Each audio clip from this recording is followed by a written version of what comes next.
This was definitely the album, man. Like when I first went to Blues Fest, I think he just released this album.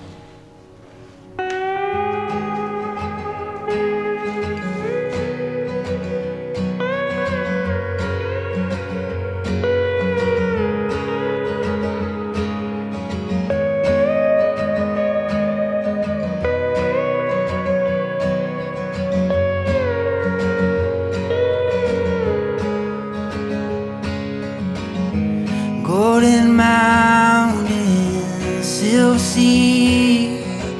I'm not the man that I used to be. This album, it was really about sort of tuning in to where I was at the time. I was kind of questioning my place in the music world and the music scene. Tours had gone sideways, plans.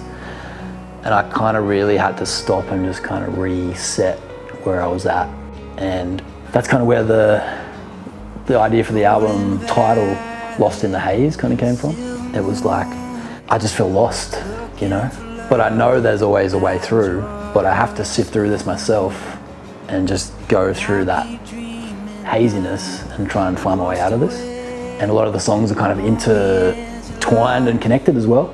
And that was something, you know, Paulie and I kind of recognised about halfway through recording it. So we had this kind of running narrative going. It was almost like a TV series or a movie that was kind of setting up for when the album would eventually come out.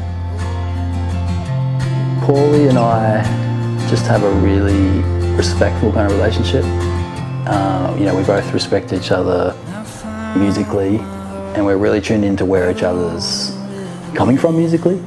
I think that was the thing for me when I first heard some of the records that Paulie had recorded. I remember just being really drawn to the sound and the tone and just the way they were recorded. And I remember hearing them and sort of straight away thinking, oh, I wonder who recorded this, you know? I was just drawn to that sound. And then when it came time to, you know, work out where I was going to record a new album, it was just this natural progression. Like, hey Paulie, when are you available, man? Let's do this. We did the last album together in 2019, and then, yeah, 2021 rolled around, post-COVID, and I just moved up to the Sunshine Coast, and we just started that. It was like part 2 almost. I know that only he and I could have created this sound or this record, you know what I mean? I always have that gratitude that I couldn't have done this album with anyone else. It had to have been Paulie, and so I feel like every time we've created, it's been a really unique, raw expression of like where we both are musically and coming together and sort of meeting in that sweet spot.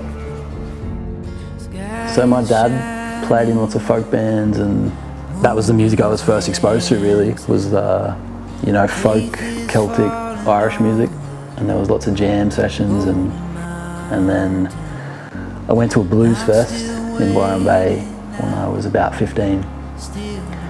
And it was just this explosion of incredible blues and roots music that was probably that music I'd listened to really young, and it was just on this world stage with like thousands of people there. And like Ben Harper was playing, Jack Johnson, you know, and it was just this explosion of roots and folk music. And it was just like, I didn't have a choice.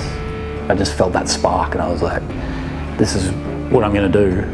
And you know, nothing's gonna stop me. Like this is my path, and I will always be a musician now. And it's just like, you don't think of it at the time, because you're just like immersed in it, so in love with music, and then it's like 20 years later, it's like, oh, here we are.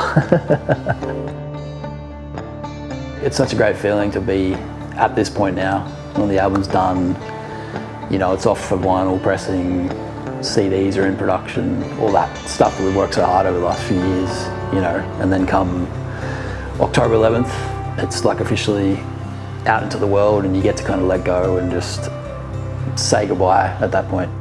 You've spent all this time recording it, writing the songs, and then when the release date comes, it's, you know, you have to let go then, you know, it's not yours anymore.